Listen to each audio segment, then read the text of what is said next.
ಹೇಳಿ ಯಾರೋ ಒಬ್ರು ನಮ್ಮ ಬಗ್ಗೆ ಹೇಳಿದ್ರು ಅಂತ ಅಲ್ವಾ. ಈಗ ನಾನ್ ಹಾಗಲ್ಲ, ಆದ್ರೂ ಒಬ್ಬರು ನಮ್ಮ ಬಗ್ಗೆ ಏನೋ ಮಾತನಾಡಿದಾಗ ಅದು ಅವಮಾನ. ಹಾ, ನಮ್ಮನ್ನ ತಪ್ಪಾಗಿ ತಿಳ್ಕೊಳ್ತಿದ್ದಾರೆ. ಸರಿ. ಸೊ ಅವಾಗ ಮಾಮೂಲಿಯಾಗಿ ಏನಾಗತ್ತೆ, ಕೋಪ ಬರತ್ತೆ. ಕೋಪ ಬಂದಾಗ ಏನ್ ಮಾಡ್ತೀರಾ ಕೋಪ ಬಂದ? So what next? ಈಗ ಹಂಗಾಯ್ತು, ಕರೆಕ್ಟ್, ಕೋಪ ಬಂತು, ವಾಟ್ ನೆಕ್ಸ್ಟ್? ಏನ್ ಮಾಡಿದ್ರಿ ಆಮೇಲೆ? ಕೋಪ ಬಂದಾಗ ಏನ್ ಮಾಡ್ತಾರೆ?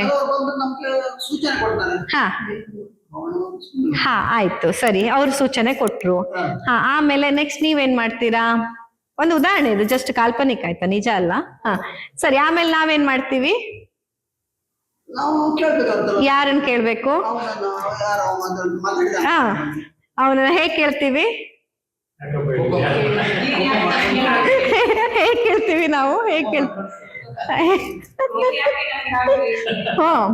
ಹೇಳಿದೆ ಅಂತ ನಾವು ಹೋಗಿ ಕೇಳ್ತೀವಿ, ಜಗಳ ಮಾಡ್ತೀವಿ, ಅಥವಾ ಕೋಪದಲ್ಲಿ ಬೈತೀವಿ, ಅಥವಾ ಆವಾಜ್ ಹಾಕ್ತಿವಿ, ಹುಷಾರ್, ಇನ್ನೊಂದ್ಸತಿ ಇಂಥದ್ದೇನಾದ್ರೂ ಮಾತಾಡಿದ್ರೆ ಚೆನ್ನಾಗಿರಲ್ಲ ಮತ್ತೆ, ಏನ್ ಅನ್ಕೊಂಡಿದೀಯ ನೀನು, ಹಿಂಗ್ ಹೇಳ್ತೀವಿ ಅಲ್ವಾ. ಸೊ ಇದನ್ನೇ ನೋಡಿ, ಇದೇ ಒಂದ್ ಸನ್ನಿವೇಶವನ್ನ ತಗೊಂಡಾಗ, ಈಗ ನಾನು ಹಣನೇ ಕೊಟ್ಟಿಲ್ಲ ಅಂತ ಯಾರೋ ನನ್ನ ಹತ್ರ ತಗೊಂಡೇ ಇಲ್ಲ, ನನ್ಗೆ ಅವ್ರಿಗೇನು ಸಂಬಂಧವೇ ಇಲ್ಲ, ವ್ಯವಹಾರವೇ ಆಗಿಲ್ಲ, ಆದ್ರೂ ಒಬ್ರು ಹೀಗೆ ಹೇಳಿದ್ದಾರೆ ಅಂದಾಗ ಈ ಸನ್ನಿವೇಶವನ್ನ ನಾವು ಹೇಗೆ ಹ್ಯಾಂಡಲ್ ಮಾಡ್ಬೋದು? ಫಸ್ಟ್ ಆಫ್ ಆಲ್ ನಾವು ನೋಡ್ಬೇಕಾಗಿರೋಂಥದ್ದು ಅಲ್ಲಿ ಯಾರಿಂದ ಬಂದಿದೆ, ಮೂಲ ರಿಸೋರ್ಸ್ ಅನ್ನ ನೋಡ್ಬೇಕು. ಅಂದ್ರೆ ಈ ಒಂದು ಮಾತು ಯಾರಿಂದ ನಮ್ಮ ಕಿವಿಗೆ ಬಿದ್ದಿದೆ. ಒಬ್ಬ ಯಾರೋ ಸುಮ್ನೆ ರ್ಯಾಂಡಮ್ ಇನ್ನು ಬಂದ್ ಹೇಳ್ಬೋದು, ಅಥವಾ ನಮಗ್ ತೀರಾ ಹತ್ತಿರದವರು, ನಮಗ್ ತೀರಾ ನಂಬಿಕಸ್ಥರು, ಬೇಕಾದವರು ಕೂಡ ಬಂದ್ ಹೇಳ್ಬೋದು. ಸೊ ಇಲ್ಲಿ ಆ ಎರಡು ಹಂತದಲ್ಲಿ ಯಾರೋ ರ್ಯಾಂಡಮ್ ಅಂತ ಅಂದ್ರೆ ನಾವ್ ಅಲ್ಲಿ ಅದನ್ನ ಇಗ್ನೋರ್ ಮಾಡ್ಬಿಡ್ಬೇಕು. ಅವ್ನ್ ನಿಜಾನೇ ಹೇಳಿ, ಅವ್ನ್ ಹೇಳಿರ್ಲಿ, ಅವ್ನ್ ಹೇಳಿಲ್ದೇ ಇರ್ಲಿ, ಬಟ್ ಇಲ್ಲಿ ಮೂಲ ಯಾವ್ದೋ ರ್ಯಾಂಡಮ್ ವ್ಯಕ್ತಿಯಿಂದ ಬಂದಿದೆ ಅಂತಂದ್ರೆ ನಾವ್ ಅಲ್ಲಿಗೆ ಅದನ್ನ ಬಿಟ್ಬಿಡ್ಬೇಕು. ನೋಡೋಣ, ಅವ್ನು ನಿಜಕ್ಕೂ ಹೇಳಿದ ಹೌದು ಅಂತ ಆದ್ರೆ ಆಮೇಲೆ ನೋಡ್ಕೊಳ್ಳೋಣ, ಸದ್ಯಕ್ಕಂತೂ ನಂಗೆ ಸಂಬಂಧ ಇಲ್ಲದೆ ಇರೋದು. ಯಾಕಂತಂದ್ರೆ ನಾನು ಅವನ ಹತ್ರ ವ್ಯವಹಾರ ಮಾಡಿಲ್ಲ, ಅವ್ನು ಹೇಳಿದಾನೆ, ಬಟ್ ಇಲ್ಲ ಅಂತ. ಆದ್ರೆ ಯಾರೋ ವಿಶ್ವಾಸಾರ್ಹ ವ್ಯಕ್ತಿಯಿಂದಾನೇ ನಿಮ್ಗೆ ಈ ವಿಷಯ ಬಂದಾಗ, ನಿಮ್ ತೀರಾ ಬೆಸ್ಟ್ ಫ್ರೆಂಡ್, ನಿಮ್ಗೆ ತುಂಬಾ ಬೇಕಾದವ್ರು, ಹಿತೈಷಿಗಳು ಬಂದು ನೋಡಪ್ಪ ಹಿಂಗೆಲ್ಲ ಹೇಳ್ತಿದಾರೆ ನಿನ್ ಬಗ್ಗೆ ಅಂದಾಗ, ಓಕೆ, ಅವಾಗ ನೀವ್ ಇದನ್ನ ಕನ್ಸಿಡರ್ ಮಾಡ್ಬೋದು. ಸರಿ, ಹಾಗಿದ್ರೆ ಹೌದಾ, ನೋಡೋಣ ಏನ್ ಮಾಡ್ಬೇಕಾಯ್ತು ಅಂತ. ಇಲ್ಲಿ ಹೇಳಿದಂತಹ ವ್ಯಕ್ತಿ ಯಾರು ಅಂತಾನು ನೋಡ್ಬೇಕು. ಈಗ ನಿಮ್ ಬಗ್ಗೆ ಏನಾದ್ರೂ ಕೆಟ್ಟದನ್ನ ಮಾತಾಡ್ತಾ ಇದ್ದಂಥ ವ್ಯಕ್ತಿ, ಆ ವ್ಯಕ್ತಿ ಯಾರು? ಆ ವ್ಯಕ್ತಿ ಸಮಾಜದಲ್ಲಿ ಒಂದು ಉನ್ನತ ಸ್ಥಾನಮಾನದಲ್ಲಿದ್ದಾನೆ, ತುಂಬಾ ಒಳ್ಳೆಯ ವ್ಯಕ್ತಿತ್ವ ಆತನಲ್ಲಿ ಇದೆ, ತುಂಬಾ ಒಳ್ಳೆಯ ರೀತಿಯಲ್ಲಿ ಸಮಾಜದ ಸೇವೆಯನ್ನ ಅಥವಾ ತನ್ನ ಕುಟುಂಬವನ್ನ ನಿಭಾಯಿಸ್ಕೊಂಡು ಹೋಗ್ತಾ ಇದ್ದಾನೆ, ತನ್ನ ವೃತ್ತಿಯಲ್ಲಾಗ್ಲಿ ಅಥವಾ ಸಂಸಾರದಲ್ಲಾಗ್ಲಿ ತುಂಬಾ ನಿಯತ್ತಿಂದ ಇರುವಂತಹ ವ್ಯಕ್ತಿ ಆದ್ರೆ ಆಗ ಅವರ ಒಪಿನಿಯನ್ ಅನ್ನ ನೀವು ಅಟ್ಲೀಸ್ಟ್ ಕನ್ಸಿಡರ್ ಮಾಡಬಹುದು. ಅರೆ, ಇಂಥ ಒಳ್ಳೆ ಜನ ನನ್ ಬಗ್ಗೆ ಯಾಕೆ ಹಿಂಗ್ ಹೇಳ್ತಿದ್ದಾರಪ್ಪ, ಏನಾಗಿರ್ಬಹುದು ಅಂತ ನೀವು ಅನಲೈಸ್ ಮಾಡಬಹುದು. ಆದ್ರೆ ನಿಮಗೇನಾದ್ರೂ ಹೇಳಿದಂಥ ವ್ಯಕ್ತಿ ತನ್ನ ಜೀವನದಲ್ಲಿ ಯಾವುದೇ ನಿಯತ್ತಿಲ್ಲದಿದ್ದವ, ಯಾವುದೇ ರೀತಿಯಲ್ಲಿ ಯಶಸ್ಸನ್ನ ಕಾಣದೇ ಇದ್ದವ, ತನ್ನ ಸಂಸಾರವನ್ನು ಸರಿಯಾಗಿ ನಿಭಾಯಿಸಲು ಆಗದೆ ಇದ್ದವ, ಎಲ್ಲಾ ರೀತಿಯಲ್ಲಿ ಡೌನ್ ಫಾಲ್ ಅನ್ನ ನೋಡಿ ಸಮಾಜ ಘಾತುಕನಾಗಿಯೇ ಇಷ್ಟು ವರ್ಷ ಇದ್ದಂಥ ವ್ಯಕ್ತಿ ಆದ್ರೆ ಅಲ್ಲಿಗೆ ನೀವು ನಿಮ್ಮ ಎನರ್ಜಿಯನ್ನ ಸೇವ್ ಮಾಡ್ಕೋಬೇಕು. ಯಾಕಂತಂದ್ರೆ ಆಲ್ರೆಡಿ ಆತ ತನ್ನ ಸಂಸಾರ, ತನ್ನ ವೃತ್ತಿ, ತನ್ನ ಹಣಕಾಸು, ತನ್ನ ನಿಯತ್ತು, ತನ್ನ ಸಾಮಾಜಿಕವಾದಂತಹ ಗೌರವ, ಘನತೆ ಎಲ್ಲದನ್ನ ಕಳ್ಕೊಂಡವನು ನಿಮ್ಮ ಬಗ್ಗೆ ಅಷ್ಟೇ ಅಲ್ಲ, ಎಲ್ಲರ ಬಗ್ಗೆ ಹೇಳಿರ್ತಾನೆ. ಅಂತಹ ವ್ಯಕ್ತಿಯ ಮಾತಿಗೆ ಯಾವುದೇ ತೂಕವೂ ಇರಲ್ಲ. ಅಂಡ್ ಅಂತಹ ವ್ಯಕ್ತಿಯ ಹತ್ರ ನಾವು ಹೋಗೋದು ಕೊಚ್ಚೆಗೆ ಕಲ್ಲೆಸದ ಹಾಗೆ. ನಮ್ಮ ಎನರ್ಜಿ, ನಾನು ಮತ್ತೆ ಮತ್ತೆ ಅದನ್ನೇ ಹೇಳೋದು, ನಮ್ಮ ಲೈಫ್ ತುಂಬಾ ಪ್ರೀಶಿಯಸ್, ನನ್ನ ಜೀವನ ತುಂಬಾ ಪ್ರೀಶಿಯಸ್, ನನ್ನ ಜೀವನದ ಪ್ರತಿ ಕ್ಷಣ ನನಗೆ ಮುಖ್ಯ. ಯಾಕಂದ್ರೆ ನನಗೆ ಗೊತ್ತಿಲ್ಲ ನನ್ನ ಲಾಸ್ಟ್ ಕ್ಷಣ ಯಾವಾಗ ಅಂತ. ಈಗ ನಾನು ಹಿಂಗ್ ಮಾತಾಡ್ತಾ ನಿಂತಿದ್ದೀನಿ, ನಾಳೆ ಹಿಂಗೇ ಇರ್ತೀನಿ ಅಂತ ಏನ್ ಗ್ಯಾರಂಟಿ? ಪ್ರೇ ಮಾಡ್ಬೋದು, ನೀವು ಬ್ಲೆಸ್ಸಿಂಗ್ಸ್ ಕೊಡ್ಬೋದು, ಇಲ್ಲ ಮ್ಯಾಮ್ ನೀವು 100 ವರ್ಷ ಇರ್ಬೇಕು ಹಿಂಗೆ ಅಂತ ನೀವು ಬ್ಲೆಸ್ಸಿಂಗ್ಸ್ ಕೊಡ್ಬೋದು, ಆದ್ರೆ ಗ್ಯಾರಂಟಿ ಕೊಡ್ಲಿಕ್ಕಾಗತ್ತಾ? ಇಲ್ಲ. ಯಾವಾಗ ಹೀಗಿರೋ ದೇಹ ಅಡ್ಡ ಬೀಳತ್ತೆ ಗೊತ್ತಿಲ್ಲ. ಆದ್ರೆ ನಾವು ಆ ನೆನಪಲ್ಲಿ ಪ್ರತಿ ಕ್ಷಣ ಬದುಕಿದ್ರೆ, ಯಾವಾಗ ಬೇಕಾದ್ರೂ ನನ್ನ ದೇಹ ಅಡ್ಡ ಬೀಳ್ಬಹುದು ಅನ್ನೋ ಜ್ಞಾನ ನೀವು ತಲೆಯಲ್ಲಿ ಇಟ್ಕೊಂಡಿದ್ರೆ, ಆ ಕ್ಷಣ ನೀವು ಈ ವ್ಯಕ್ತಿಗೆ, ಇವನೆಂತ ವ್ಯಕ್ತಿ, ಅವನು ಆಲ್ರೆಡಿ ಕೊಚ್ಚೆ, ಆ ಕೊಚ್ಚೆಯಲ್ಲಿ ನನ್ನ ಬಗ್ಗೆ ಕೊಳಕು ಮಾತುಗಳು ಬರದೆ ಇನ್ನೆಂತ ಕಮಲ ಅರಳತ್ತ? ಅಲ್ಲಿ ಕೊಚ್ಚೆಯೇ ಬರುದು, ಕೊಳಕು ಮಾತುಗಳೇ ಬರೋದು. ನನ್ನ ಬಗ್ಗೆ ಅಷ್ಟೇ ಅಲ್ಲ, ಎಲ್ಲರ ಬಗ್ಗೆಯೂ ಹಾಗೆ ಬರೋದು. ಅಂಥ ವ್ಯಕ್ತಿಗಳನ್ನ ನೀವು ಇಗ್ನೋರ್ ಯಾಕೆ ಮಾಡ್ಬೇಕಂತಂದ್ರೆ, ನಿಮ್ಮ ಜೀವನ ಪ್ರಿಷಿಯಸ್ ಅಂತ ಅವನ್ನ ಇಗ್ನೋರ್ ಮಾಡ್ಬೇಕು. ಓ ನಾನ್ ಸುಮ್ನಿದ್ರೆ ಅದೇ ಸತ್ಯ ಅಂತ ಆಗತ್ತೆ ಅಂತ ನೀವು ಯಾವಾಗ ಕನ್ಸಿಡರ್ ಮಾಡ್ಬೇಕು? ಆ ವ್ಯಕ್ತಿಯ ಘನತೆ, ಆ ವ್ಯಕ್ತಿಯ ಸಂಸಾರ, ಆ ವ್ಯಕ್ತಿಯ ಯಶಸ್ಸು, ವ್ಯಕ್ತಿಯ ಜೀವನದಲ್ಲಿಯೂ ಕೂಡ ತುಂಬಾ ಒಳ್ಳೆ ವ್ಯಕ್ತಿ, ಆದ್ರೆ ನನ್ನ ಬಗ್ಗೆ ಏನಾದ್ರೂ ಹಾಗೆ ಅಂದ್ಕೊಂಡಿದ್ದಾರೆ, ನನ್ನ ಬಗ್ಗೆ ತಪ್ಪು ಹೇಳ್ತಿದ್ದಾರೆ ಅಂದ್ರೆ ಆಗ ನೀವು ಹೋಗಿ ಆ ವ್ಯಕ್ತಿ ಹತ್ರ ಒಂದು ಬಾರಿ ಮಾತಾಡ್ಬೋದು. ಹೇಗೆ ಮಾತಾಡೋದು? ಹೋದ ತಕ್ಷಣ ಆವಾಜ್ ಹಾಕೋದಲ್ಲ. ಹೀಗೆ ಒಬ್ಬ ನನಗೆ ತುಂಬಾ, ಮತ್ತೆ ಅಲ್ಲಿ ಯಾಕೆ ಇದು ಮೂಲ ಇಂಪಾರ್ಟೆಂಟ್ ಹೇಳಿದ್ ಯಾರಂತ ಬಂದಾಗ, ಯಾವುದೋ ರ್ಯಾಂಡಮ್ ವ್ಯಕ್ತಿ ಇಂಥ ವ್ಯಕ್ತಿ ಬಗ್ಗೆ ಹೇಳ್ತಿದ್ದಾನಂದ್ರೆ ಅಲ್ಲಿಗೆ ಅದು ಡಿಸ್ಕಾರ್ಡ್ ಆಗ್ಬಿಡ್ಬೇಕು. ಯಾಕಂತಂದ್ರೆ ಇಂತಹ ಒಬ್ಬ ಒಳ್ಳೆಯ ವ್ಯಕ್ತಿ, ಒಳ್ಳೆಯ ಸ್ತರದಲ್ಲಿ ಒಳ್ಳೆಯ ವ್ಯಕ್ತಿತ್ವ ಇರುವಂತಹ ವ್ಯಕ್ತಿ ಬಗ್ಗೆ ಯಾವುದೋ ರ್ಯಾಂಡಮ್ ವ್ಯಕ್ತಿ ಹೇಳ್ತಿದ್ದಾನಂದಾಗ ನಿಮ್ಮ ನಂಬಿಕೆ ಈ ವ್ಯಕ್ತಿಯ ಸ್ಥಾನಮಾನಕ್ಕೆ ಇರ್ಬೇಕು, ಯಾವುದೋ ರ್ಯಾಂಡಮ್ ಬಂದಂತಹ ಗಾಳಿ ಸುದ್ದಿಗಲ್ಲ. ಆದ್ರೆ ವಿಶ್ವಾಸಾರ್ಹ ವ್ಯಕ್ತಿಯಿಂದ ಈ ವ್ಯಕ್ತಿ ಹೀಗೆ ಹೇಳಿದಾನೆ ಅಂತ ಬಂದಾಗ ಅವರ ಬಳಿ ಹೋಗಿ ಹೀಗೆ ಹೇಳಿದ್ರು, ನನ್ಗೆ ತುಂಬಾ ಬೇಕಾದವರೇ ಈ ತರ ಹೇಳ್ಬಿಟ್ರಲ್ಲ ರಾಯ್ರೆ, ಏನಾಗಿದೆ, ನನ್ನಿಂದ ಏನಾದ್ರೂ ತೊಂದರೆ ಆಗಿದ್ಯಾ, ಅಥವಾ ನಾನೇನಾದ್ರೂ ಖಂಡಿತ ನಿಮ್ಗೆ ಹಾಗೆ ಮಾಡಿ ನಾನ್ ಮರ್ತಿದ್ದೀನಾ, ನನಗೇನ್ ನೆನ್ಪಿಲ್ಲ, ನಾನ್ ನಿಮ್ಗೆ ಹಣ ನಿಮ್ಮ ಹತ್ರ ತಗೊಂಡಿದ್ದು ನಿಮಗ್ ಕೊಡದೆ ಇದ್ದಿದ್ದು ಆ ಥರ ನನಗೇನು ನೆನ್ಪಿಲ್ವಲ್ಲ, ಹಾಗೇನಾದ್ರೂ ನನ್ನಿಂದ ಆಗಿದ್ಯಾ ಅನ್ನೋದನ್ನ ಫಸ್ಟ್ ಕೇಳ್ಬೇಕು ನೀವು. ಅವಾಗ ಆ ಥರ ಏನಾದ್ರೂ ಇದ್ದಿದ್ರೆ ಅವ್ರು ಹೇಳ್ತಾರೆ, ಹಾಗೇನು ಇರ್ಲಿಲ್ಲ ಅಂದ್ರೆ ಇಲ್ಲಪ್ಪ ನಾನು ಹಾಗೆ ಹೇಳಲೇ ಇಲ್ಲ, ಅಥವಾ ನಾನು ಆ ಥರ ಮಾಡಿಲ್ಲ ಅನ್ನೋದನ್ನ ಅವರು ತಿಳಿಸ್ತಾರೆ.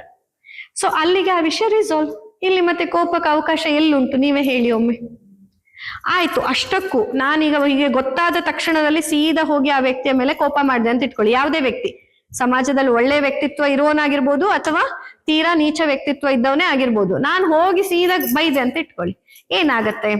ಒಬ್ಬ ಒಳ್ಳೆಯ ವ್ಯಕ್ತಿತ್ವ ಇರೋ ವ್ಯಕ್ತಿ ಬದಿ ಹೋಗಿ ನಾನು ಜಗಳ ಮಾಡಿದ್ರೆ ಆಗೇನಾಗತ್ತೆ? ಎಂತ ಮಾರೈರೆ, ಇವಳೊಬ್ಳು ಒಂದ್ ಮಾತು ಕೇಳಲು ಇಲ್ಲ ನನಗೆ, ನಾನ್ ಯಾಕೆ ಅವಳ ಬಗ್ಗೆ ಅಷ್ಟು ಮಾತಾಡ್ಲಿ, ನಂಗೆ ಸೌಮ್ಯ ಡಾಕ್ಟರ್ ತುಂಬಾ ಇಷ್ಟ, ನಾನೇ ಇನ್ಫ್ಯಾಕ್ಟ್ ಎಲ್ಲರ ಹತ್ರ ಅವಳ ಬಗ್ಗೆ ಎಷ್ಟು ಒಳ್ಳೆ ಮಾತು ಹೇಳ್ತಿದ್ದೀನಿ, ಯಾಕೋ ಸಡನ್ ಆಗಿ ಬಂದು ತುಂಬಾ ಕೋಪ ಮಾಡ್ಕೊಬಿಟ್ಲು, ನನ್ ಮೇಲೆ ಕಿರ್ಚಾಡ್ಬಿಟ್ಲು, ಯಾರೇನ್ ಹೇಳಿದ್ರೋ ಗೊತ್ತಿಲ್ಲ, ಇವಳು ನನ್ ಮೇಲೆ ಕಿರ್ಚಾಡ್ಬಿಟ್ಲು ಅಂತ ಆ ವ್ಯಕ್ತಿ ಬೇಜಾರ್ ಮಾಡ್ಕೋತಾನೆ. ಯಾಕಂದ್ರೆ ಅವನ ಆ ಥರ ಹೇಳಿರೋದೇ ಇಲ್ಲ. ಅಥವಾ ಇಂಥ ನೀಚ ವ್ಯಕ್ತಿಗೆ ಹೋಗಿ ನೀವು ಕಿರ್ಚಾಡಿದ್ರೆ ಅವನಿಗೆ ಎಂಟರ್ಟೈನ್ಮೆಂಟಿಗೆ ಇನ್ನೊಂದು ವಿಷಯ ಸಿಕ್ತು, ಇನ್ನೊಂದಿಷ್ಟು ನಿಮ್ ಬಗ್ಗೆ ಹೇಳೋದಕ್ಕೆ ಎಕ್ಸ್ಟ್ರಾ ಪಾಯಿಂಟ್ಸ್ಗಳು ಸಿಕ್ತು, ನಿಮ್ಮನ್ನ ಇನ್ನಷ್ಟು ಹೀನಾಯವಾಗಿ ನಿಮ್ಮನ್ನ ಕೆಣಕುವಂತಹ, ನೀನೆಂತವನು ಗೊತ್ತು ನನಗೆ, ನೀನ್ ಎಲ್ಲೆಲ್ಲೋಗಿ ಏನ್ ಮಾಡಿದ್ಯಾ ನನಗೆ ಗೊತ್ತೋ, ನಿನ್ ಬಗ್ಗೆ ಎಲ್ಲ ಹಿಸ್ಟ್ರಿ ಗೊತ್ತು ಅಂದ ತಕ್ಷಣ ನಾವ್ ಇನ್ನ ಕೆಣಕ್ ಬಿಡ್ತೀವಿ. ಅಂದ್ರೆ ಇಂತಹ ಗಲೀಜು ಮಾತುಗಳನ್ನ ಹೇಳಲಿಕ್ಕೆ ನಾವೇ ಹೋಗಿ ಉಗಿಸ್ಕೊಂಡಂಗಾಗತ್ತೆ, ಅವಕಾಶ ಕೊಟ್ಟಂಗಾಗತ್ತೆ. ಸೊ ಅಂತಹ ವ್ಯಕ್ತಿಗಳ ಬಳಿ ಮತ್ತೆ ನೋಡಿ, ಒಂದ್ ಅರ್ಥ ಮಾಡ್ಕೊಳ್ಳಿ, ಎಲ್ಲರಿಗೂ ನೀವು ಅರ್ಥ ಆಗ್ಬೇಕಂತ ಬಯಸ್ಬೇಡಿ, ದಯವಿಟ್ಟು ಬಯಸ್ಬೇಡಿ. ಎಲ್ಲರೂ ನಿಮ್ಮನ್ನ ನೀವ್ ಹೇಗಿದ್ದಾರೋ ಹಾಗೆ ಅರ್ಥ ಮಾಡ್ಕೊಳ್ಳೋದು ಅನ್ನೋದು ಸಾಧ್ಯ ಇಲ್ಲ. ಅವರವರ ದೃಷ್ಟಿಕೋನಕ್ಕೆ ತಕ್ಕಂತೆ ಮಾತ್ರ ಜನ ನಿಮ್ಮನ್ನ ಅರ್ಥ ಮಾಡ್ಕೊಳ್ಳೋದು. ಸೊ ನಾವು ಎಲ್ಲರಿಗೂ ನಾವಾಗೇ ಕಾಣ್ಬೇಕಂತ ಇಲ್ಲ, ಅವ್ರವ್ರಿಗೆ ಹೇಗ್ ಕಾಣತ್ತೆ ಹಾಗೆ ಅದು ಓಕೆ. ಬಟ್ ನನಗ್ ಗೊತ್ತಿರ್ಬೇಕು ನಾನ್ ಹೇಗೆ ಅಂತ, ನಾನ್ ಹೇಗೆ, ನನ್ನ ವ್ಯಕ್ತಿತ್ವ ಹೇಗೆ ಅನ್ನೋದು ನನಗ್ ಗೊತ್ತಿರ್ಬೇಕು. ಒಬ್ಬ ವ್ಯಕ್ತಿ ನಿಮ್ಮನ್ನ ಅರ್ಥ ಮಾಡ್ಕೊಳ್ದೆ ತಪ್ಪು ಮಾತಾಡ್ತಿದ್ದಾನೆ ಅಂತಂದ್ರೆ ನಿಮ್ಗ್ ಅನ್ಸತ್ತಾ ನೀವು ಹೋಗಿ ಮಾತಾಡಿದ್ರೆ ಅರ್ಥ ಮಾಡ್ಕೋತಾನೆ ಅಂತ? ಇಲ್ಲ, ಅದ್ರ ಆಮೇಲೂ ಅವ್ನ್ ಕೆಟ್ಟದ್ದೇ ಮಾತಾಡದೆ. ಯಾರು ಅರ್ಥ ಮಾಡ್ಕೊಳ್ಳೋರಿದ್ದಾರೋ ನೀವೇನು ಹೇಳ್ದೇನೋ ಅವ್ರು ಅರ್ಥ ಮಾಡ್ಕೋತಾರೆ. ಈಗ ನಿಮ್ಮನ್ನ ಅರ್ಥ ಮಾಡ್ಕೊಳ್ಳೋ ಸ್ನೇಹಿತರು ನೀವೇನೇ ಎಕ್ಸ್ಪ್ಲೇಷನ್ ಕೊಡದೇ ಇರ್ಲಿ, ಅವ್ರು ನಿಮ್ಮನ್ನ ಅರ್ಥ ಮಾಡ್ಕೋತಾರೆ ತಾನೆ. ನಿಮ್ಮ ಪ್ರೀತಿ ಪಾತ್ರರು, ನಿಮ್ಮನ್ನ ಅರ್ಥೈಸಿಕೊಂಡವ್ರು, ನಿಮ್ಮನ್ನ ನೀವೇ ಅರ್ಥ ಮಾಡ್ಕೊಳ್ಬಾರ್ದು. ನಿಮ್ಮನ್ ಕಂಡ್ರೆ ಅವ್ರಿಗೆ ಅಸೂಯೆ ಇದೆ, ನಿಮ್ಮನ್ ಕಂಡ್ರೆ ದ್ವೇಷ ಇದೆ, ನಿಮ್ಮನ್ ಕಂಡ್ರೆ ಬೇಜಾರಿದೆ ಅನ್ನೋರು ನೀವೆಷ್ಟು ಜಸ್ಟಿಫಿಕೇಶನ್ ಕೊಟ್ರು ಅವ್ರು ನಿಮ್ಮನ್ನ ಅರ್ಥ ಮಾಡ್ಕೊಳಲ್ಲ, ಅವರು ಬದಲಾಗೋದಿಲ್ಲ. ಹಾಗಿದ್ದಾಗ ನೀವು ನಿಮ್ಮ ಎನರ್ಜಿಯನ್ನ ಅಲ್ಲಿ ಹಾಳು ಮಾಡಬಾರ್ದು. ನೀವು ಯಾರ್ಯಾರಿಗೆ ಹೆಂಗೆ ಅನ್ಸತ್ತೋ ಆ ತರ ಅಂದ್ಕೊಳ್ಳಿ, ನನಗ್ ನಾನು ಹೇಗೆ ಅಂತ ಗೊತ್ತಿದ್ರೆ ಸಾಕು. ಬಿಕಾಸ್ ಎಲ್ಲರ ದೃಷ್ಟಿ ಒಂದೇ ತರ ಇರೋದಿಲ್ಲ, ಅವರವರ ಭಾವಕ್ಕೆ ತಕ್ಕಂತೆ ನಾವು ಕಾಣಿಸ್ತೇವೆ, ನೋ ಪ್ರಾಬ್ಲಮ್. ನಾನು ಯಾಕೆ ಎಲ್ಲರಿಗೂ ನಾನು ಹೇಗೆ, ನೋಡಿ ನಿಮ್ಗೆ ಅನ್ಸತ್ತೆ ಇಲ್ಲಪ್ಪ ನಾನ್ ಸ್ಟ್ರೈಟ್ ಫಾರ್ವರ್ಡು, ನಾನು ಹೆಂಗಿದ್ದೀನಿ ಹಂಗೆ ಇರೋದು, ನಂದು ಎರಡು ಮುಖಗಳಿಲ್ಲ ಒಂದೇ ಮುಖ ಅಂತ. ಆದ್ರೆ ಎರಡು ಮುಖಗಳಿಲ್ಲ ಒಂದೇ ಮುಖ ಸರಿ, ಆದ್ರೆ ಪರದೆ ಇರಬಾರ್ದು, ಅಥವಾ ಎಲ್ಲರಿಗೂ ನಾನು ಟ್ರಾನ್ಸ್ಪರೆಂಟ್ ಆಗಿ ನಾನೇನು ಅನ್ನೋದು ಎಲ್ಲರಿಗೂ ಅರ್ಥ ಆಗ್ಬೇಕಂತ ಯಾಕೆ ಅನ್ಕೋತೀರಾ? ಈಗ ನೋಡಿ, ನೀವು ಇಲ್ಲೆಲ್ಲರೂ ಕೂತಿದ್ದೇವೆ, ನಾವೆಲ್ಲರೂ ಹುಟ್ಟು ಸ್ವರೂಪದಲ್ಲಿ ಇದ್ದೇವ ಇಲ್ಲಿ? ನಾವೆಲ್ಲರೂ ನಾವು ಹೆಂಗ್ ಹುಟ್ಟಿದ್ದೇವೆ, ಭಗವಂತ ಹೆಂಗ್ ಹುಟ್ಟಿಸಿದಾನೋ ಹಂಗಿರ್ತೀವಿ ಅಂತ ಇದ್ದೀವ? ಭಗವಂತ ಹುಟ್ಟಿಸಿದ ನೈಜ ಸ್ವರೂಪದಲ್ಲಿ ಈಗ ನಾವು ಕೂತಿದ್ದೇವ ಇಲ್ಲಿ? ಇಲ್ಲ. ಕೆಲವೊಂದಿಷ್ಟು ವಸ್ತ್ರಗಳನ್ನ ನಾವು ನಮ್ಮ ಮೈ ಮೇಲೆ ಧರಿಸಿದ್ದೇವೆ. ಯಾಕೆ ಧರಿಸಿದ್ದೇವೆ? ಆ ವಸ್ತ್ರ ಅನ್ನುವಂಥದ್ದು ನಮ್ಗೆ ಆತ್ಮವಿಶ್ವಾಸವನ್ನ ಕೊಡ್ತಾ ಇದೆ, ಹೌದಾ ಅಲ್ಲ? ಈ ವಸ್ತ್ರ ಅನ್ನೋದು ನಿಜವಾಗಿ ಭಗವಂತ ನಮ್ಮನ್ನ ಹೆಂಗ್ ಹುಟ್ಟಿಸಿದಾನೆ ಅದನ್ನ ನಾವು ಮುಚ್ಚಿಡ್ತಾ ಇದೀವಿ ತಾನೆ ಈ ವಸ್ತ್ರದಲ್ಲಿ. ಎಲ್ಲರಿಗೂ ಒಂದೇ ದೇಹ ಕೊಟ್ಟದಿದ್ರು, ಎಲ್ಲರ ಬಾಡಿ ಪಾರ್ಟ್ಸ್ ಒಂದೇ ತರ ಇದ್ದದಿದ್ರು, ನಾವು ಆ ಒಂದಿಷ್ಟು ನೈಜತೆಯನ್ನು ಮುಚ್ಚಿಟ್ಟು ಕೂತಿದ್ದೇವೆ ತಾನೇ ಇಲ್ಲಿ. ಆದ್ರೆ ಆ ನೈಜತೆಯನ್ನು ಮುಚ್ಚಿದಾಗ ನಿಮ್ಗೆ ಆತ್ಮವಿಶ್ವಾಸ ಸಿಗ್ತಾ ಇದೆ ಅಲ್ವಾ? ಈಗ ಇದೇ ಆತ್ಮವಿಶ್ವಾಸ ನಾವು ನೈಜ ಸ್ವರೂಪದಲ್ಲಿ ಇದ್ರೆ ಇರ್ತಿತ್ತ? ನೀವು ನಿಮ್ಮ ಆತ್ಮಾವಲೋಕನ ಮಾಡಿ ಕೇಳಿ ನೋಡಿ, ಇರ್ತಿತ್ತ? ಈಗ ನೀವು ಇಷ್ಟು ಕೂತಷ್ಟು ಕಂಫರ್ಟೇಬಲ್ ಆಗಿ ನೈಜ ಸ್ವರೂಪದಲ್ಲಿ ಕೂತ್ಕೊಳಕ್ ಆಗತ್ತಾ? ಖಂಡಿತ ಇಲ್ಲ ಅಲ್ವಾ? ಅಂದ್ಮೇಲೆ ಕೆಲವೊಂದಿಷ್ಟು ಹಂತದ ಪರದೆ, ಕೆಲವೊಂದಿಷ್ಟು ಹಂತದ ದೂರ, ಕೆಲವೊಂದಿಷ್ಟು ಹಂತದ ಮುಚ್ಚಿಟ್ಟುಕೊಳ್ಳುವಿಕೆ ಯಾವತ್ತಿದ್ರೂ ಒಳ್ಳೇದು. ನೀವೆಲ್ಲರಿಗೂ ಎಲ್ಲದನ್ನು ನಾನು ಹಿಂಗೆ ಅಂತ ಹೇಳ್ಬೇಕಂತಿಲ್ಲ. ನಿಮ್ಮ ವ್ಯಕ್ತಿತ್ವವೂ ಅಷ್ಟೇ, ಕೇವಲ ದೇಹ ಅಷ್ಟೇ ಅಲ್ಲ, ನಿಮ್ಮ ವ್ಯಕ್ತಿತ್ವದಲ್ಲೂ ಕೆಲವೊಂದಿಷ್ಟು ಪರದೆಗಳು, ಕೆಲವೊಂದಿಷ್ಟು ವಿಷಯಗಳು ಬೇರೆಯವ್ರಿಗೆ ಅರ್ಥ ಆಗ್ತಿಲ್ಲ ಅಂದ್ರೆ ನೋ ಪ್ರಾಬ್ಲಮ್, ಅದು ನಿಮಗೆ ಕಾನ್ಫಿಡೆನ್ಸ್ ಕೊಡುತ್ತೆ. ನೀವು ನೋಡೋ ದೃಷ್ಟಿಯಲ್ಲಿ ನೀವು ಅರ್ಥ ಮಾಡ್ಕೊಂಡ್ರೆ ಆ ವ್ಯಕ್ತಿತ್ವದಲ್ಲಿ ಕೆಲವೊಂದಿಷ್ಟು ಅರ್ಥನೇ ಆಗಲ್ಲಪ್ಪ ಈ ಮನುಷ್ಯ ಅಂದ್ರೆ ಇರ್ಲಿ ಬಿಡಿ, ಯಾಕೆ ಅರ್ಥ ಆಗ್ಬೇಕು ಅಂತ. ಯಾರಿಗೆ ನಾವ್ ಅರ್ಥ ಆಗ್ಬೇಕು? ನನ್ ಗಂಡ, ನನ್ ಹೆಂಡತಿ, ನನ್ ಮಕ್ಕಳು, ನನ್ ಸಂಸಾರ, ನನ್ನ ಜೊತೆ ಇರೋರಿಗೆ ನಾನು ಅರ್ಥ ಆದ್ರೆ ಸಾಕು. ಕೆಲವೊಂದು ಹಂತದಲ್ಲಿ ಅದು ಆಗಲ್ಲ, ಆಗ್ಲೂ ಬಿಟ್ಬಿಡ್ಬೇಕು. ಕೆಲವೊಂದು ಎಕ್ಸ್ಟ್ರೀಮ್ ಕಂಡೀಷನ್ಸ್ ಅಲ್ಲಿ ಅವರಿಗೂ ನಾವು ಅರ್ಥ ಮಾಡ್ಕೊಳಕ್ ಆಗಲ್ಲ, ಮಾಡ್ಸಕ್ ಆಗಲ್ಲ, ಅದನ್ನು ಒಪ್ಕೊಬಿಡ್ಬೇಕು. ಪಾಲಿಗೆ ಬಂದದ್ ಪಂಚಾಮೃತ ಅಂದ್ಕೊಂಡು, ಗೊತ್ತಾಯ್ತಾ? ಆದ್ರೆ ಯಾವತ್ತೂ ನಮ್ಮ ಪ್ರಿಯಾರಿಟಿ ಅನ್ನೋಂಥದ್ದು ನನ್ನನ್ನು ನಾನು ಅರ್ಥ ಮಾಡ್ಕೊಳ್ಳೋದ್ರ ಬಗ್ಗೆ, ಮತ್ತೆ ಈ ಮುಚ್ಚಿಡುವಿಕೆ ಅಥವಾ ನಾನಾಗಿ ನಿಮಗೆ ಕಾಣಿಸ್ತಾ ಇಲ್ಲ ಅನ್ನೋದನ್ನ ತಪ್ಪು ಅಂತ ಯಾಕೆ ಅಂದ್ಕೋತೀರಾ? ಒಳ್ಳೇದು ಅಂದ್ಕೋಬೇಕು. ನೋಡಿ, ಪ್ರತ್ಯಕ್ಷ ಬಾಧಕ ಭಾವ ಅಂತ ಹೇಳ್ತಾರೆ, ಆಯುರ್ವೇದದಲ್ಲೂ ಬರುತ್ತೆ, ತುಂಬಾ ಕಡೆಯಲ್ಲಿ ಶಂಕರಾಚಾರ್ಯರು ಹೇಳಿದ್ದಾರೆ ಪ್ರತ್ಯಕ್ಷ ಬಾಧಕ ಭಾವಗಳು ಅಂತ. ಅತಿ ಸನ್ನಿಕರ್ಷಾತ್ ಅತಿ ವಿಪ್ರಕರ್ಷಾತ್ ಅಂತ ಹೇಳ್ತಾರೆ. ಅಂದ್ರೆ ಇದ್ದದ್ದನ್ನ ಇದ್ದ ಹಾಗೆ ಕಾಣದೇ ಇರಲಿಕ್ಕೆ ಕೆಲವೊಂದಿಷ್ಟು ಬಾಧಕ ಭಾವಗಳು ಇವೆ. ಅದರಲ್ಲಿ ಅತಿ ಸನ್ನಿಕರ್ಷಾತ್ ಅತಿ ವಿಪ್ರಕರ್ಷಾತ್. ಅತಿ ಸನ್ನಿಕರ್ಷ ಅಂದ್ರೆ ತುಂಬಾ ಹತ್ತಿರದಿಂದ. ಈಗ ಈ ಚಾಕ್ ಪೀಸ್ ಹೀಗೆ ನೀವು ನೋಡ್ತಿದ್ದೀರಾ, ಕಾಣಿಸ್ತಿದೆ. ಹೀಗೆ ಹಿಡಿದ್ರೆ ಕಾಣತ್ತಾ? ಇಲ್ಲ. ಯಾಕೆ? ನಂಗೆ ಹತ್ತಿರದಿಂದ ನಾನು ಹೆಂಗೆ ಅಂತ ನಿಮಗೆ ಪೂರ ಗೊತ್ತಾಗ್ಬಿಡ್ಬೇಕಂತ ನಾವು ತೀರಾ ಸಲುಗೆಯನ್ನ ಕೊಟ್ಟಾಗ ಅದು ಅತಿ ಸನ್ನಿಕರ್ಷಾತ್. ತೀರಾ ಸಲುಗೆ ಜನ ನಿಮ್ಮನ್ನ ತಪ್ಪು ತಿಳ್ಕೊಳ್ಳೋ ಹಾಗೆ ಮಾಡುತ್ತೆ. ಯಾವ ಚಾಕ್ ಪೀಸ್ ಇಲ್ಲಿದ್ದಾಗ ಇದು ಚಾಕ್ ಪೀಸ್ ತರ ಕಾಣತ್ತೋ ಅದೇ ಬಹುಶಃ ಹೀಗೆ ತಂದಿಟ್ರೆ ನನಗೆ ಚಾಕ್ ಪೀಸ್ ಅಂತ ಗೊತ್ತಾಗ್ತೋ ಇಲ್ಲೋ ಗೊತ್ತಿಲ್ಲ. ನೀವು ಹಾಗೆ ನಿಮ್ಮ ವ್ಯಕ್ತಿತ್ವ ಯಾವಾಗ ತುಂಬಾ ಹತ್ರ ಆಗತ್ತೆ, ತುಂಬಾ ಸಲಿಗೆ ನಿಮ್ಮವರು, ನಿಮ್ಮ ಜನ, ನಿಮ್ಮವರು ಅಂದ್ಕೊಂಡು ನೀವು ತೀರಾ ಹತ್ತಿರ ಹೋಗ್ತೀರಾ, ಆಗ ನಿಮ್ಮನ್ನೇ ತಪ್ಪು ತಿಳ್ಕೊಳ್ಳುವ ಅಥವಾ ನಿಮ್ಮನ್ನ ತಪ್ಪಾಗಿ ಅರ್ಥೈಸಿಕೊಳ್ಳುವ ಸಾಧ್ಯತೆ ಇರುತ್ತೆ. ಇದು ನಾನು ಹೇಳ್ತಾ ಇರೋ ಮಾತಲ್ಲ, ಶಂಕರಾಚಾರ್ಯರು ಹೇಳಿರೋ ಮಾತಿದು. ವೇದ ಪುರಾಣಗಳೂ ಹೇಳಿದೆ, ಆಯುರ್ವೇದವೂ ಹೇಳಿದೆ ಪ್ರತ್ಯಕ್ಷ ಬಾಧಕ ಭಾವಗಳು ಅಂತ. ಅತಿ ವಿಪ್ರಕರ್ಷ ಹಂಗೆ ಅಂತ. ಹೌದಪ್ಪ, ನಾನು ಯಾರನ್ನು ಹಚ್ಕೊಳ್ಳೋದೇ ಇಲ್ಲ ಮೇಡಮ್, ಎಲ್ಲರೂ ದೂರ, ಹೆಂಡತಿನೂ ದೂರ, ಮಕ್ಕಳು ದೂರ, ಎಲ್ಲ ದೂರ, ಯಾರನ್ನು ನಾನು ಹಚ್ಕೊಳ್ಳಲ್ಲ. ಯಾಕೆ? ಎಲ್ಲ ತಪ್ಪು ತಿಳ್ಕೊತಾರೆ ಸಲಿಗೆ ಕೊಟ್ರೆ ಅಂತ. ಅತಿ ವಿಪ್ರಕರ್ಷ. ಈಗ ಇದೇ ಚಾಕ್ ಪೀಸ್ ಅನ್ನ ನಾನು ಅಲ್ಲಿ ಆ ಆಫೀಸ್ ಚೇಂಬರ್ ಮೇಲೆ ಇಟ್ರೆ ಕಾಣತ್ತಾ ನಿಮ್ಗೆ? ಇಲ್ಲ. ಕಂಡ್ರು ಏನೋ ಒಂದು ಬಿಳಿ ತರದ್ ಕಂಡ್ರೆ ಕಾಣ್ಬೋದು, ಬಟ್ ಇದರ ನೈಜ ಸ್ವರೂಪ ಏನು ನಿಮ್ಗೆ ಕಾಣೋದಿಲ್ಲ. ಅತಿ ವಿಪ್ರಕರ್ಷ.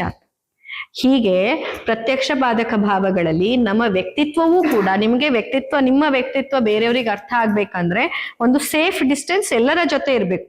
ನಿಮ್ಮ ಹೆಂಡತಿಯೇ ಆಗಿರ್ಲಿ, ಗಂಡನೇ ಆಗಿರ್ಲಿ, ಮಕ್ಕಳ ಯಾರೇ ಆಗಿರ್ಲಿ, ಒಂದು ಸೇಫ್ ಡಿಸ್ಟೆನ್ಸ್, ಒಂದು ಪರದೆ ಎಲ್ಲರ ಜೊತೆ ಇರ್ಬೇಕು. ಆದ್ರೆ ತುಂಬಾ ಹತ್ತಿರ, ತುಂಬಾ ದೂರ ಆಗ್ಬಾರ್ದು. ಆ ಸೇಫ್ ಡಿಸ್ಟೆನ್ಸ್ ಅನ್ನೋದನ್ನ ನಾವು ಹುಡುಕೊಳ್ಬೇಕು. ಅದು ಒಬ್ಬೊಬ್ಬರಿಗೆ ಒಂದೊಂದು ತರ, ಅವರವರ ಕಂಫರ್ಟ್ ಝೋನ್ ಅಲ್ಲಿ ಒಂದೊಂದು ವಸ್ತು ಒಂದೊಂದ್ ತರ ಅಲ್ವಾ. ಈಗ ಇದು ಆಗೋದಕ್ಕೆ ಇದು ಸೇಫ್ ಡಿಸ್ಟೆನ್ಸ್ ಅಂತ ಹೇಳ್ಬೋದು. ಬಟ್ ಅದೇ ದೊಡ್ಡದು ಒಂದು ಆನೆ ಆದ್ರೆ ಇದು ಸೇಫ್ ಡಿಸ್ಟೆನ್ಸ್ ಅಲ್ಲ. ಆನೆ ಆದ್ರೆ ಇನ್ನೂ ಸ್ವಲ್ಪ ದೂರ ಇಟ್ರೆ ಅದು ಸೇಫ್ ಡಿಸ್ಟೆನ್ಸ್. ಅದೇ ಈಗ ಸಾಸಿವೆ ಆದ್ರೆ ಇನ್ನೂ ಹತ್ರ ಇಟ್ರೆ ಸೇಫ್ ಡಿಸ್ಟೆನ್ಸ್. ಹೀಗೆ ನಿಮ್ಮ ಸಂಬಂಧಗಳಲ್ಲೂ ಅಷ್ಟೇ, ನಿಮ್ಮ ವ್ಯಕ್ತಿತ್ವದಲ್ಲೂ ಅಷ್ಟೇ, ಯಾರ್ಯಾರ ಜೊತೆಯಲ್ಲಿ ಅದು ಸೇಫ್ ಡಿಸ್ಟೆನ್ಸ್ ಅನ್ನುವಂಥದ್ದು ಆ ವ್ಯಕ್ತಿಯ ವ್ಯಕ್ತಿತ್ವಕ್ಕನುಗುಣವಾಗಿ ಬದಲಾಗ್ಬೇಕು. ನಾನು ಎಲ್ಲರಿಂದ ದೂರ ಇರ್ತೀನಿ, ಎಲ್ಲರಿಗೂ ನಾನು ಕ್ಲೋಸು, ನಾನು ಇರೋದೇ ಹಾಗೆ ಮೇಡಮ್, ಎಲ್ಲರನ್ನೂ ಹಚ್ಕೊಬಿಡ್ತೀನಿ, ನೋವು ಕೊಡತ್ತೆ, ನಿಮ್ಗೆ ನೋವು ಕೊಡತ್ತೆ. ನಾನು ಇರೋದೇ ಹಾಗೆ ಮೇಡಮ್, ನಾನು ಯಾರನ್ನೂ ಹಚ್ಕೊಳಲ್ಲ. ತಪ್ಪು, ಎರಡೂ ತಪ್ಪು. ಎಲ್ಲೆಲ್ಲಿ ಯಾರನ್ನ ಹಚ್ಕೋಬೇಕು, ಎಷ್ಟು ಹಚ್ಕೋಬೇಕು. ನಮ್ಮಲ್ಲಿ ಒಂದು ಮಾತಿದೆ ಹವ್ಯಕದಲ್ಲಿ, ಎಷ್ಟು ಮುಟ್ಬೇಕಂದ್ರೆ ಮೇಣ, ಎಷ್ಟು ಮುಟ್ಬೇಕಂದ್ರೆ ಕೈ ಹಾಕಿ ತೊಳ್ಕೊಂಡ್ರೆ ಹೋಗೋವಷ್ಟೇ, ಅದಕ್ಕೂ ಜಾಸ್ತಿ ಮುಟ್ಕೋಬಾರ್ದು. ಮೇಣನೇ ಆದ್ರೂ ಸಹ ಎಣ್ಣೆ ಎಲ್ಲ ಹಾಕಿ ಸೋಪ್ ಹಾಕಿ ತೊಳ್ಕೊಂಡ್ರು ಹೋಗೋವಷ್ಟೇ ಮುಟ್ಕೋಬೇಕು ಅಂತ. ಹೋಗಿ ಮೇಣ ಹೆಂಗೂ ತೊಳ್ಕೊಬೋದಲ್ಲ ಅಂತ ಮೇಣದಲ್ಲಿ ಮುಳುಗೋದಲ್ಲ ಅಂತ. ಹಾಗೆ ಗೊತ್ತಾಯ್ತಾ? ಸೊ ಇಂತಹ ಚಿಕ್ಕ ಚಿಕ್ಕ ವಿಷಯಗಳನ್ನ ನೀವು ಗಮನದಲ್ಲಿ ಇಟ್ಕೊಂಡ್ರೆ ನಿಮ್ಮ ಜೀವನದ ಕ್ವಾಲಿಟಿ ಎಷ್ಟು ಚಂದ ಇರತ್ತೆ ಅಂತಂದ್ರೆ ಲೈಫ್ ಅನ್ನ ನಿಜಕ್ಕೂ ನೀವು ಸೆಲೆಬ್ರೇಟ್ ಮಾಡ್ಬೋದು. ಲೈಫ್ ಅಲ್ಲಿ ನಾವು ಖುಷಿಯಿಂದ ಇರೋದಕ್ಕೆ ನಾವು ಶ್ರೀಮಂತನೇ ಆಗ್ಬೇಕಂತಿಲ್ಲ, ಸ್ವಂತ ಮನೆನೇ ಇರ್ಬೇಕಂತಿಲ್ಲ, ನನ್ಗೆ ಪ್ರಮೋಷನ್ ಸಿಕ್ಕರಷ್ಟೇ ನಾನು ಖುಷಿಯಿಂದ ಇರ್ತೀನಿ ಅಂತಲ್ಲ. ಇನ್ಫ್ಯಾಕ್ಟ್ ನಿಮ್ಮ ರಿಪೋರ್ಟ್ಸು ನಾರ್ಮಲ್ ಬರ್ಬೇಕಂತಿಲ್ಲ. ಅದು ಮೊನ್ನೆ ಸರಿಗೆ ಒಂಚೂರು ಅರ್ಥ ಆಯ್ತು ಅನ್ಸತ್ತೆ. ಅವ್ರು ಹೇಳಿದ್ರು ನಂಗೆ ಆರಾಮಾಗದೇ ಇದ್ರು ಪರವಾಗಿಲ್ಲಪ್ಪ, ಎಷ್ಟು ಖುಷಿ ಆಯ್ತು ನನ್ಗೆ ಅಂತ. ಇದು ಎಲ್ಲಿಂದ ಬರುತ್ತೆ? ಮನಸ್ಸಿನೊಳಗಿಂದ ಬರೋದು. ನಿಮ್ಗೆ ನಿಮ್ಮ ಖುಷಿಯನ್ನ ನೀವು ಹುಡುಕಿಕೊಂಡಾಗ ನಿಮಗ್ ಗೊತ್ತಾಗತ್ತೆ, ಹೌದಲ್ಲ ನನ್ನ ಜೀವನ ಎಷ್ಟು ಬ್ಲೆಸ್ಸಿಂಗ್. ಎಷ್ಟು ಜನರಿಗೆ ಗಂಡ ಬದುಕಿಲ್ಲ, ಎಷ್ಟು ಜನರಿಗೆ ಹೆಂಡತಿ ಬದುಕಿಲ್ಲ, ನನಗೆಲ್ಲ ಬದುಕಿದ್ದಾರೆ. ನಂಗೆ ಅವರಲ್ಲಿ ಹುಳುಕು ಕೊಳಕು ಹುಡುಕಿನೇ ಮುಗಿಯೋದಿಲ್ಲ. ನನ್ನ ಹೆಂಡತಿ ಹಾಗೆ, ನನ್ ಗಂಡ ಹಿಂಗೆ, ನನ್ನ ಹೆಂಡತಿ ಹಿಂಗೆ, ನನ್ ಗಂಡ ಹಾಗೆ. ಅಟ್ಲೀಸ್ಟ್ ಗಂಡ ಹೆಂಡತಿ ಇದ್ದೀರಾ ಅದನ್ನಾದ್ರೂ ಖುಷಿ ಪಡಿಯಲ್ಲ. ಅಯ್ಯೋ ನನ್ ಮಗ ಹಂಗೆ, ನನ್ ಮಗಳು ಹಿಂಗೆ, ನನ್ ಮಗ ಸರಿ ಇಲ್ಲ, ನನ್ ಮಗಳು ಸರಿ ಇಲ್ಲ. ಮಕ್ಕಳೇ ಇಲ್ಲದೆ ಇದ್ದ ತಂದೆ ತಾಯಿನೊಮ್ಮೆ ನೋಡಿ, ಅವರ ಗೋಳ್ ನೋಡಿ, ಆಮೇಲೆ ಬಂದು ಹೇಳಿ ನಿಮ್ ಮಕ್ಕಳ ಹಂಗೆ, ನಿಮ್ ಮಕ್ಳು ಹಿಂಗೆ ಅಂತ. ಸೊ ಯಾವತ್ತು ನೀವು ಬರೀ ಅಂಥದನ್ನೇ ನೋಡಿ ಫಿಲ್ಟರ್ ಮಾಡೋದನ್ನ ಬಿಟ್ಟು ಯಾರ್ಯಾರು ಹೆಂಗಿದ್ದಾರೆ ಪ್ರೀತಿಸ್ಬಿಡಿ. ಆವಾಗ ನಿಮ್ ಜೀವನ ಅನ್ನೋದು ಒಂದು ಸೆಲೆಬ್ರೇಷನ್ ತರ ಖುಷಿಲಿ ಇರಕ್ಕಾಗತ್ತೆ. ನಮ್ಗೆ ಅದೇ ತಾನೇ ಬೇಕಾಗಿರೋದು. ಈಗ ನಾನದೇ ಈಗ 1 ಕೋಟಿ ರೂಪಾಯಿ ಕೊಟ್ಟು ಬಿಡ್ತೀನಿ ನಿಮ್ಗೆ ಅಂತಂದಾಗ ಖುಷಿ ಏನೋ ಆಗ್ಬೋದು. ಈಗ ಟೀನಾ ನಾಳೆ 15,000 ಕೊಡ್ತಾ ಇಡ್ಡಿಲ್ಲ ಗಿಫ್ಟ್ ಅಂತಂದ್ರೆ ವಾವ್, ಅಥವಾ ಬೋನಸ್ ನಾಳೆ ಬೆಳಗ್ಗೆ ನಾನು 1 ಲಕ್ಷ ಬೋನಸ್ ಎಲ್ಲ ಸ್ಟಾಫಿಗೆ ಕೊಡ್ತೀನಿ ಅಂದ್ರೆ ಖುಷಿ ಆಗತ್ತೆ. ಆದ್ರೆ ಆ ಬೋನಸ್ ಸಿಕ್ಕಿದ್ಮೇಲೆ ನೆಮ್ಮದಿ ಇರಲ್ಲ ನಿಂಗೆ ಅಂತಂದ್ರೆ ಆದ್ರೆ ಒಂದೇ ಕಂಡೀಷನ್, ಈ 1 ಲಕ್ಷ ಬೋನಸ್ ತಗೊಂಡ್ ನೆಕ್ಸ್ಟ್ ಕ್ಷಣದಿಂದ ನಿಂಗೆ ನೆಮ್ಮದಿ ಇರಲ್ಲ ಅಂತ ಹೇಳಿದ್ರೆ ತಗೊಳ್ತೀಯ ಟೀನಾ? ತಗೊಳ್ಳಲ್ಲ. ಈಗ ನಿಮ್ಗೆ ನಿಮ್ಮ ಕಂಪನಿಯಲ್ಲಿ ನಾಳೆ 1 ಕೋಟಿ ಶೇರ್ಸ್ ಅನ್ನು ನಿಮ್ಗೆ ಕೊಟ್ಬಿಡ್ತೀವಿ ಅಂತ ಹೇಳ್ತಾರೆ, ಎಲ್ಲ ಎಂಪ್ಲಾಯೀಸಿಗೆ ಕೊಡ್ತೀವಿ, ಖುಷಿ. ಆದ್ರೆ ಕಂಡೀಷನ್, ಅದನ್ನ ತಗೊಂಡ್ ನೆಕ್ಸ್ಟ್ ಕ್ಷಣದಿಂದ ನಿಮ್ಗೆ ಆರೋಗ್ಯ ಇರಲ್ಲ. ತಗೋತೀರಾ ಶೇರ್ಸ್ ಅನ್ನ? ಇಲ್ಲ ಅಲ್ಲ. ಅಂದ್ಮೇಲೆ ನಿಮ್ಮ ಖುಷಿ, ನಿಮ್ಮ ಆರೋಗ್ಯ ಅನ್ನೋದು ಆ ಕೋಟಿ ಹಣಕ್ಕಿಂತ ಮೌಲ್ಯವಾದದ್ದಾದ್ರೆ, ಈಗ ಉದಾಹರಣೆಗೆ ಈ ಕಾಲ್ ನೋವಿದೆ ಸರಿ, ಆದ್ರೆ ಕಾಲ್ ಬಿಟ್ಟು ಬೇರೆ ಪಾರ್ಟ್ ಸರಿ ಇದೆ ಅಲ್ಲ, ಅದು ನಿಮಗೆ ಬೆಲೆ ಅರ್ಥ ಆಗ್ತಿಲ್ವಾ? ಕಾಲ್ ನೋವಿಗೆ ಅಯ್ಯೋ ದುಡ್ಡು ಖರ್ಚಾಯ್ತು, ಕಾಲ್ ನೋವಿಗೆ ದುಡ್ಡು ಖರ್ಚಾಯ್ತು ಅಂತ ಅಳ್ತಿದ್ದೀರಲ್ಲ. ಇಮ್ಯಾಜಿನ್ ಮಾಡ್ಕೊಳ್ಳಿ, ಕಾಲ್ ಅಷ್ಟೇ ಅಲ್ಲದೆ ಹಾರ್ಟು, ಕಿಡ್ನಿ, ಬ್ರೈನು, ಲಂಗ್ಸು ಎಲ್ಲ ತೊಂದರೆ ಕೊಡ್ತಾ ಇದ್ದಿದ್ರೆ ಏನ್ ಮಾಡ್ತಿದ್ರಿ ಅಲ್ವಾ? ಈಗ ಬರೀ ಕಾಲಿಂದಕ್ಕಿಷ್ಟು ಖರ್ಚಾಗ್ತುಂಟು, ಆದ್ರೆ ನಾನು ಉಳಿಸಿದ್ದೆಷ್ಟು ಅಂತ ಲೆಕ್ಕ ಹಾಕ್ಬೇಕು. ಬ್ರೈನ್ ಹಾಳಾಗಿದ್ದಿದ್ರೆ ಎಷ್ಟು ಲಕ್ಷ ಖರ್ಚಾಗ್ತಿತ್ತು? ಬರೀರಿ. ಇಷ್ಟು ಸೇವಿಂಗ್ಸ್ ಮಾಡಿದೆ ಅಲ್ಲ ನಾನು. ಲಂಗ್ಸ್ ಹಾಳಾಗಿದ್ದಿದ್ರೆ ಎಷ್ಟು ಖರ್ಚಾಗ್ತಿತ್ತು? ಬರೀರಿ. ಇಷ್ಟು ಇವತ್ ನನ್ ಲಂಗ್ ಇಡೀ ದಿನ ಕೆಲಸ ಮಾಡಿದೆ ಅಂದ್ರೆ 1 ದಿನದ ವೆಂಟಿಲೇಟರ್ ಚಾರ್ಜ್ ICUದಲ್ಲಿ ಹೋಗಿ ಕೇಳ್ಕೊಂಡ್ ಬನ್ನಿ ಎಷ್ಟು. ಈಗ ಪ್ರತಿದಿನ ಈಗೆಲ್ಲ ಉಸಿರಾಡ್ತಿದ್ದೀರಲ್ಲ ವೆಂಟಿಲೇಟರ್ ಇಲ್ದೆ, ನೀವು ಅಷ್ಟು ಉಳಿತಾಯ ಮಾಡ್ತಿದ್ದೀರಾ. ಯಾಕದು ತಲೆಗೆ ಹೋಗುದಿಲ್ಲ? ಖರ್ಚು ಮಾಡೋ 2-3 ಲಕ್ಷ ನಿಮ್ ಕಣ್ಣಿಗೆ ಕಾಣ್ತದೆ ದೊಡ್ಡದಾಗಿ. ನೀವು ಮಾಡ್ತಾ ಇರೋ ಸೇವಿಂಗ್ಸ್, ನಿಮ್ಮ ದೇಹ ನಿಮಗೋಸ್ಕರ ಮಾಡ್ತಾ ಇರೋ ಸೇವಿಂಗ್ಸ್ ನೀವ್ ಯಾಕೆ ಸೆಲೆಬ್ರೇಟ್ ಮಾಡಲ್ಲ? ನಿಮ್ಮ ಬಾಸ್ ನೀವು ಮಾಡೋ ತಪ್ಪಿಗಷ್ಟೇ ಬೈದು ನೀವು ಸರಿ ಕೆಲಸ ಮಾಡಿದಾಗ ಹೊಗಳದೇ ಇದ್ರೆ ಬೇಜಾರಾಗಲ್ವಾ ನಿಮ್ಗೆ? ನೀವು ತುಂಬಾ ಚೆನ್ನಾಗಿ ಜವಾಬ್ದಾರಿ ನಿಭಾಯಿಸ್ಕೊಂಡು ಹೋಗಿದ್ದೀರಾ, ನಿಮಗೆ ಪ್ರಮೋಷನ್ ಕೊಡ್ತಿಲ್ಲ, ಸರಿಯಾಗಿ ಸ್ಯಾಲ್ರಿನೂ ಕೊಡ್ತಿಲ್ಲ, ನಿಮ್ಮನ್ನು ಹೊಗಳ್ತಾನೂ ಇಲ್ಲ, ಆದ್ರೆ ತಪ್ಪು ಮಾಡಿದಾಗ ಕರ್ದು ತಪ್ಪನ್ನಷ್ಟೇ ಬೈತಿದ್ದಾರೆ. ಬೇಜಾರಾಗತ್ತಾ ಇಲ್ವಾ? ನೀವು ನಿಮ್ ದೇಹಕ್ಕೆ ಏನ್ ಮಾಡ್ತಿರೋದು? ಅದನ್ನೇ ತಾನೇ ಮಾಡ್ತಿರೋದು. ಅಯ್ಯೋ ಬ್ಲೋಟಿಂಗ್ ಆದ್ರೆ ಅಯ್ಯೋ ಹೊಟ್ಟೆ ಉಬ್ರ, ಈ ಹಳಾದ ಹೊಟ್ಟೆ ಉಬ್ರ, ಏನ್ ತಿನ್ನಕ್ಕಾಗಲ್ಲ ಹೊಟ್ಟೆ ಉಬ್ರ. ಬರೀ ಹೊಟ್ಟೆ ಉಬ್ರ ಅಷ್ಟೇ ಕೊಡ್ತಿದೆ, ಬೇರೆ ಅಂಗಾಂಗಗಳು ಸರಿ ಕೆಲಸ ಮಾಡ್ತಿದೆ. ಅದನ್ನ ಯಾಕೆ ನೀವು ಅಪ್ರಿಶಿಯೇಟ್ ಮಾಡಲ್ಲ? ಅದನ್ನ ಯಾಕೆ ನೀವು ಖುಷಿ ಪಡಲ್ಲ? ಸೊ ನೀವು ನೋಡೋ ದೃಷ್ಟಿಕೋನ ಬದಲಾಯಿಸ್ಕೊಳ್ಳಿ. ಆಗ ಯಾವ ಸಮಸ್ಯೆನೂ ದೊಡ್ಡದು ಅಂತ ಅನ್ಸಲ್ಲ, ಎಂಥ ದೊಡ್ಡ ಸಮಸ್ಯೆನೂ ದೊಡ್ಡದು ಅನ್ಸಲ್ಲ. ನಿಮ್ಮ ದೇಹ, ನಿಮ್ಮ ಮನಸ್ಸು ನೀವು ಚೆನ್ನಾಗಿ ಇಟ್ಕೋಬೇಕಂತಂದ್ರೆ ಎಲ್ಲರನ್ನ ನೋಡುವ ದೃಷ್ಟಿಕೋನ, ಎಲ್ಲ ಸನ್ನಿವೇಶವನ್ನ ನೋಡುವ ದೃಷ್ಟಿಕೋನ ಬದಲಾಗ್ಬೇಕು. ಆಗತ್ತಾ? ಮಾಡ್ತೀರಾ? ಅಭ್ಯಾಸ ಮಾಡ್ಬೇಕು. ಒಂದೇ ಸಲ ಬರಲ್ಲ. ಈಗ ಅದ್ರ ಅರ್ಥ ಈಗ ಇಲ್ಲಿಂದ ಎದ್ದು ಹೋದ್ಮೇಲೆ ಮತ್ತೆ ಸಿಟ್ಟು ಬಂದ್ರೆ ಅಯ್ಯೋ ಸಿಟ್ಟು ಬಂದೋಯ್ತಾ ಅನ್ನೋದಲ್ಲ, ರೂಢಿ ಮಾಡ್ಕೋಬೇಕದು. ಒಂದೇ ಸತಿ ಬರಲ್ಲ, ಯಾವ್ದು ಜೀವನದಲ್ಲಿ ಸುಮ್ನೆ ಬರಲ್ಲ, ಪ್ರಾಕ್ಟೀಸ್ ಮಾಡ್ತಾ ಬರ್ಬೇಕು. ಈಗ ಮತ್ತೆ ಈಗ ಮನೆಗೆ ಹೋದ್ಮೇಲೆ ಯಾವ್ದೋ ಸನ್ನಿವೇಶ ಕಳು ಬಂದ್ಬಿಟ್ರೆ ಮೇಡಮ್ ಹೇಳಿದ್ ಕೇಳಿಲ್ವಾ, ಯಾಕೆ ಅಳ್ತಿದಿ ಅಂತ ಬೈಯೋದಲ್ಲ. ರೂಢಿ ಮಾಡ್ಕೊಂಡಾಗ ಸರಿ ಆಗತ್ತದೆಲ್ಲ. ಸೊ ಸದಾಕಾಲ ನಿಮ್ಮ ಜೀವನ ಎಷ್ಟು ಇಂಪಾರ್ಟೆಂಟ್, ನಿಮ್ಮ ಜೀವನ ಎನಿ ಕ್ಷಣ ಯಾವ ಮೊಮೆಂಟಿಗೆ ಕೂಡ ಎಂಡ್ ಆಗ್ಬೋದು ಅನ್ನೋ ನೆನಪಲ್ಲಿ ಇಟ್ಕೊಳ್ಳಿ. ಇದು ನೆಗೆಟಿವಿಟಿ ಅಲ್ಲ, ಇದು ರಿಯಾಲಿಟಿ. ಯಾಕೆ ಸಾಯೋ ಮಾತು ಹೇಳ್ತೀರಾ ಮೇಡಮ್? ಮೊನ್ನೆ ಯಾರೋ ಹೇಳ್ತಾ ಇದ್ರು ನನಗೆ, ಯಾಕೆ ಸಾಯೋ ಮಾತು ಹೇಳ್ತೀರಾ? ನಂಗೆ ದುಃಖ ಉಟ್ಕೊಳಕ್ ಆಗಲ್ಲ, ನಂಗೆ ಅಳು ಬಂದ್ಬಿಡತ್ತೆ ಮೇಡಮ್ ನೀವೆಲ್ಲ ಸಾಯೋ ಮಾತು ಹೇಳಿದ್ರೆ ಅಂತ. ಹೀಗೆ ಕನ್ಸಲ್ಟೇಷನ್ ಒಬ್ರ ಹತ್ರ ಹೇಳ್ದಾಗ, ಈಗ ನಾನು ಹಿಂಗ್ ಕೂತಿದ್ದೇನ್ರಿ, ನಾಳೆನೆ ನಾನು ಇರಲ್ಲ ಅಂತಂದ್ರೆ ಈಗ ಇದನ್ನೆಲ್ಲ ಲೆಕ್ಕಕ್ಕೆ ಬರತ್ತಂದಾಗ ಅಯ್ಯೋ ಅಳು ಬಂದ್ಬಿಡತ್ತೆ. ನೀವ್ ಯಾಕೆ ನೆಗೆಟಿವ್ ಆಗಿ ಮಾತಾಡ್ತಿದ್ದೀರಾ? ನಿಮ್ಮಿಂದಾನೇ ನಾವು ಪಾಸಿಟಿವಿಟಿ ಕಲ್ತಿರೋದು. ಅದು ನೆಗೆಟಿವಿಟಿ ಅಲ್ಲ, ಅದು ರಿಯಾಲಿಟಿ. ಹೌದು ತಾನೆ? ಯಾರಾದ್ರೂ ಇಲ್ಲಿ ಪರ್ಮನೆಂಟ್ ಆಗಿ ಇರೋರು ಇದೀವ? 100 ವರ್ಷ, 200 ವರ್ಷ, 300 ವರ್ಷ, 1000 ವರ್ಷ ಹೋಗೋರೆ ನಾವೆಲ್ಲರೂ. ಅದು ರಿಯಾಲಿಟಿ. ಆ ರಿಯಾಲಿಟಿನ ಎಷ್ಟು ನೆನಪಲ್ಲಿ ಇಟ್ಕೊಂಡಿರ್ತೀರಾ ಅಷ್ಟು ಖುಷಿಲಿರ್ತೀರಾ ನೀವು. ನೀವ್ ಅನ್ಕೊಂಡಿದ್ದೀರಾ ಸಾವು ಅಂದ್ರೆ ಏನೋ ಕಷ್ಟ, ಸಾವು ಅಂದ್ರೆ ನೆಗೆಟಿವಿಟಿ. ಇಲ್ಲ, ಸಾವು ಅಂದ್ರೆ ಪಾಸಿಟಿವಿಟಿ. ಅದು ರಿಯಾಲಿಟಿ. ನಿಮಗೆ ನಿಮ್ಮ ಜೀವನ ಎಷ್ಟು ಇಂಪಾರ್ಟೆಂಟ್ ಅಂತ ಹೇಳ್ಕೊಡೋ ರಿಯಾಲಿಟಿ ಆ ಸಾವು. ಅವಾಗ ನಿಮ್ಗೆ ಯಾವ ಕೋಪನೂ ದೊಡ್ಡದು ಅನ್ಸಲ್ಲ, ಯಾವ ಅಳುನು ದೊಡ್ಡದು ಅನ್ಸಲ್ಲ, ಯಾವ್ದೂನು ಹೆದರಿಕೆನೇ ಆಗಲ್ಲ. ಯಾಕಂದ್ರೆ ಅಲ್ಟಿಮೇಟ್ ಇರೋದು ಅದು ಒಂದೇ, ಸಾವು. ಇನ್ ಹಾಗೆ ಆಗಿ ಅಯ್ಯೋ ಏನೋ ಆಗ್ಬಿಟ್ರೆ ಏನಾಗತ್ತೆ? ಏನಾಗತ್ತೆ? ಸಾವು ಅದು ಎಲ್ಲರಿಗಿದೆ. ಸತ್ ಮೇಲೆ ನಾವು ಹೋಗೋದು ಎಲ್ಲಿಗೆ? ಸತ್ ಮೇಲೆ 14ನೇ ದಿನಕ್ಕೆ ಏನ್ ಮಾಡ್ತಾರೆ? ವೈಕುಂಠ ಸಮಾರಾಧನೆ. ಎಲ್ಲಿ ಕಳಿಸ್ಕೊಡ್ತಾರೆ ನಮ್ಮನ್ನ? ಮತ್ತೆ ವೈಕುಂಠ ಕಳಿಸೋದಕ್ ನೀವ್ ಇಷ್ಟು ಕಣ್ಣೀರ್ ಹಾಕ್ತೀರಾ ಅಂದ್ರೆ? ವೈಕುಂಠ ಅನ್ನೋದು ಅವನ ಧಾಮ. ಅವನ್ ಕಾಲ್ ಪಾದ ಸೇರ್ಬೇಕಂತ ಎಷ್ಟೋ ವ್ರತ, ಪೂಜೆ, ಉಪವಾಸ, ಪಾರಾಯಣ ಏನೇನ್ ಮಾಡ್ಸಿಲ್ಲ ನೀವು.